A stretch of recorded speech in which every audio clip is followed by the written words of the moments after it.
শিখব শতকরার হিসাব। শতকরার মানে হচ্ছে প্রতি শতে। শত মানে হচ্ছে তোমরা জানো 100। শত মানে হচ্ছে 100। তার মানে আমাদের এমন ভাবে সবকিছুকে নিতে হবে যেটাকে প্রতি শতে। শতকরা হচ্ছে প্রতি শতে। তো কেউ যদি বলে তোমার 20 শতকরা 20 বা শতকরাকে এই চিহ্ন দিয়ে, এই পার্সেন্ট চিহ্ন দিয়ে উপস্থাপন করা যায়। যেরকম আমরা কথায় লিখতে পারি, অঙ্কে লিখতে পারি, সেরকম শতকরা এটা কথায় লেখা, আর অঙ্কের যদি শতকরা দেই তাহলে এই চিহ্নটাকে ব্যবহার করতে হবে। কেউ যদি বলে যে 20% বা 20% বা শতকরা 20, এরকম যদি কোনো কথা বলে তার মানে হচ্ছে তুমি 100 ভাগের 20 ভাগ সে নিয়েছে। তার মানে হচ্ছে তোমার 100 ভাগের 100 থেকে শতকরাতে মানে হচ্ছে সবসময় 100-র মধ্যে সব হিসাব করা হবে।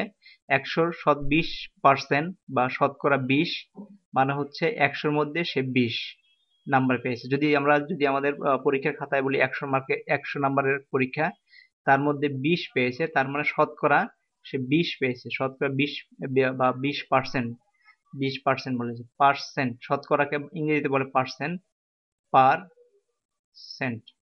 পার্সেন্ট মানে শতকরা, পার মানে প্রতি,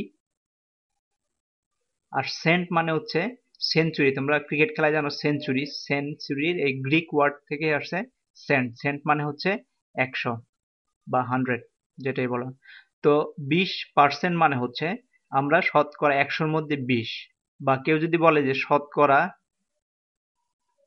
20 ভাগ, শতকরা 20 ভাগ মানে হচ্ছে 100-র মধ্যে 20 ভাগ। তো এটা আসলে শতকরার হলো এক ধরনের ভগ্নাংশ যেটার হর সবসময় 100 হবে। তার মানে 20%কে আমরা লিখতে পারি 20/100। আর সবসময় মনে রাখতে হবে শতকরা যদি ভগ্নাংশকে নিয়ে আসা হয় তার সবসময় নিচে 100 হর হবে, হর সবসময় 100 হবে। আর যে নাম্বারটা দেওয়া হয়েছে বা যে সংখ্যাটা দেওয়া হয়েছে সেটা লব হিসেবে ব্যবহার করা হবে। তো আমরা এখন কিছু শতকরা নিয়ে অঙ্ক করব। তো তোমরা বুঝে গেছো, তার মানে 20% মানে হচ্ছে 100-র মধ্যে 20, বা শতকরা 20 মানে 100-র মধ্যে 20।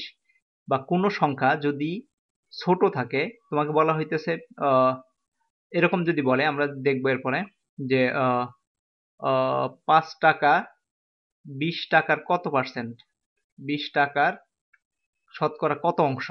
তার মানে হচ্ছে তোমাকে 5 টাকা 20-এর কত অংশ সেটাকে ভগ্নাংশ নিয়ে যেতে হবে, 5/20। তারপর এটাকে তোমাকে নিয়ে আসতে হবে শতকরায়। শতকরায় আনতে হলে তোমার নিচে হর 100 আনতে হবে। আর এই সংখ্যাটাকে শতকরার হরে নিয়ে আসতে হলে যেটা হবে সেটা হচ্ছে আমাদের একই সংখ্যা দিয়ে যদি উপর নিচে গুণন করি, উপরেও গুণন নিচেও হর এবং লব গুণন করি, তাহলে সংখ্যার পরিবর্তন হয়, যেটা আমরা ভগ্নাংশ শিখেছি। তো এইভাবে বসাই আমরা এটাকে শতকরায় নিয়ে আসবো। আমরা কিছু অঙ্ক করি, দেখা যাক। ধরো এখানে কিছু ভগ্নাংশ দেয়া আছে, এগুলোকে শতকরায় নিয়ে আসতে হবে। যেমন 4/5, বা এটাকে বলা যেত 4 টাকা, যদি টাকায় ধরি 4 টাকা 5 টাকার কত শতাংশ। 4/5 মানে হচ্ছে, এটাকে যদি আমরা শতাংশতে নিয়ে আসতে চাই তাহলে এটাকে আমরা লিখতে পারি, কোনো ভগ্নাংশ আমাদের মনে রাখতে হবে আমাদের হর সবসময় 100 হতে হবে। মানে শতকরার হর সবসময় 100-তে নিয়ে আসতে হবে। তো আমরা এটাকে যদি 100-তে নিয়ে আসতে চাই তাহলে এইখানে 100 আর উপরে 100 দিয়ে যদি গুণন করি, এখানে যদি একটা গুণন করি 100 দিয়ে, তার মানে 100 100, উপরেও লব এবং হরকে একই সংখ্যা দিয়ে গুণন করলে ওই ভগ্নাংশের কোনো মানের পরিবর্তন হয় না, যেটা আমরা আগে শিখেছি। তার মানে এখন যদি আমরা করি, তার মানে আসবে এখানে 5 20 বার যায়, 4 এটার মধ্যে যায় 25 বার, আহ 25 বার। আরো আমরা 20 কে আরো কাটতে পারি, 4 দিয়ে 5, এখানে 5। তাহলে দেখো আমাদের আলটিমেটলি 4/5 চলে আসছে। তো 4/5 জাস্ট দেখানোর জন্য যে একই সংখ্যা দিয়ে তোমার উপর নিচে যদি গুণন করি তাহলে সে একই সংখ্যা পাওয়া যায়। তো ধরো এটাকে আমরা যখন নিয়ে আসবো, আমরা ফ্রেশ করে লিখি 5 4/5 গুণন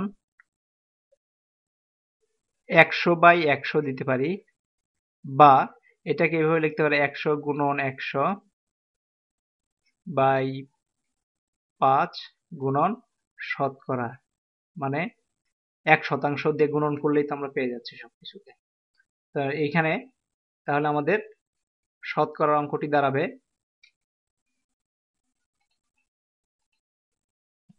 তো আমরা যখন এখানে নিয়ে আসলাম, দেখো আমরা হরটাকে আলাদা করে 1/100 দিয়ে নিয়ে এসে পড়ছি। এটাই আমাদের হর, সবসময় 100 তে নিয়ে আসবো। তো আমরা এর মধ্যে কাটাকাটি করব, আর বেশি কাটবো না, শুধু এইটুকু কেটে ফেলবো। তাহলে হচ্ছে 5 20 এর মধ্যে যায় 20, তার মানে হচ্ছে আমাদের আসলে এরকম 80 গুণন 1/100। তার মানে এইটাকে আমরা চিহ্নে যদি রেখি, তার মানে হচ্ছে 80% বা 80%। 80%, কারণ এই অংশটুকুর পরিবর্তে আমরা এই চিহ্নটা ব্যবহার করতে পারি। তার মানে হচ্ছে 80% আমরা এটাকে চেঞ্জ করে 80% নিয়ে আসলাম। ঠিক একইভাবে অন্যান্য অঙ্কগুলো করবা, মিশ্রগুলোকে অপ্রকৃতিতে নিয়ে আসবো, নিয়ে এসে এইভাবে উপরে 100 নিচে 100 গুণন করে 1/100 কে আলাদা করে ফেলবা, আর সবগুলোকে নিয়ে যে সংখ্যাটা আসবে 1/100 পরিবর্তে পার্সেন্ট বসাই দিলে তোমার অঙ্ক হয়ে যাবে। এরপরে দেখি আমাদের যদি এরকম দেয়া থাকে 8%, 70%, 31% বা ভগ্নাংশের পার্সেন্ট, তার মানে আমাদের যেটা করতে হবে, এত পার্সেন্ট মানে হচ্ছে যেটা আমরা আগে করলাম তার উল্টাটা। তার মানে 8%কে আমরা লিখতে পারি 8 গুণন 1/100, কারণ পার্সেন্টের পরিবর্তে 1/100 আমরা আগে দেখেছি। তো 4 দিয়ে গেলে 2 বার, এখানে হচ্ছে 25, তার মানে হচ্ছে 2/25। এটাকে ভগ্নাংশে আমরা নিয়ে আসতে পারি 2/25। ঠিক একইভাবে অন্য যেগুলো আছে, যেমন ধরো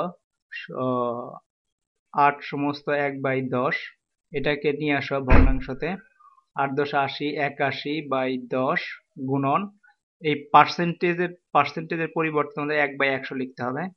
লিখে তোমরা এখন গুণন করে দিতে পারো, তার মানে হচ্ছে 81/1000। অন্যান্য অঙ্কগুলো তোমরা করে নিবা। তো আমরা অন্য আরেক কিছু দেখি যে আমরা কিভাবে প্রয়োগ করব জিনিসগুলোকে। যদি কেউ বলে 5 টাকা 20 টাকার শতকরা কত, 5 টাকা 20 টাকার 5 টাকা 20 টাকা শতকরা কত, তার মানে 5 টাকা 20 টাকার কত অংশ, শতকরা কত অংশ। আমরা যদি ভগ্নাংশতে নেই তাহলে লিখতে হয় 5/20, মানে 20 টাকার 5 অংশ হয়েছে 5 টাকা, 20 টাকার 5 অংশ 5 টাকা। এটাকে যদি শতকরা নিয়ে যায়, একই রকম আগে যেভাবে করেছি, 5/20 গুণন 100 গুণন 100, তার মানে উপরে নিচে 100 দিয়ে ভাগ করলাম, এটাকে আমরা সরাই ফেলবো, 5 গুণন 100, নিচে হচ্ছে 20 গুণন 1/100, তার মানে হচ্ছে কত শতাংশ হবে, 5/20 100, তার মানে 25 গুণন 1/100 সমান, এটার পরিবর্তে আমরা পার্সেন্ট সাইন লিখবো, শতকরা সিম্বলটাকে লিখবো 25 ভাগ। ঠিক একই রকম ভাবে 20 মিটার 40 মিটারের কত অংশ, ঠিক এটাও ঠিক একই রকম ভাবে আসবে। তো 20 মিটার 40-এর কত অংশ, নিচে হর আসবে তোমার 80 এবং 20 হচ্ছে উপরে, তারপরে শতকরায় প্রকাশ করে নিবা। যদি আমরা করি, এটাকে হচ্ছে আমরা লিখবো 20 মিটার 80 মিটার, 20/80, তার মানে 80 ভাগের 20 মিটার হচ্ছে 80 ভাগের 20 ভাগ, ইকুয়ালস টু আমরা লিখতে পারি 20 গুণন 80 গুণন 100, লবকে হরকে 100 100 দিয়ে গুণ করি, একই মান থাকবে। এখন আমরা সরাই ফেলি, 100 নিয়ে আসি এখানে, 80 এখানে,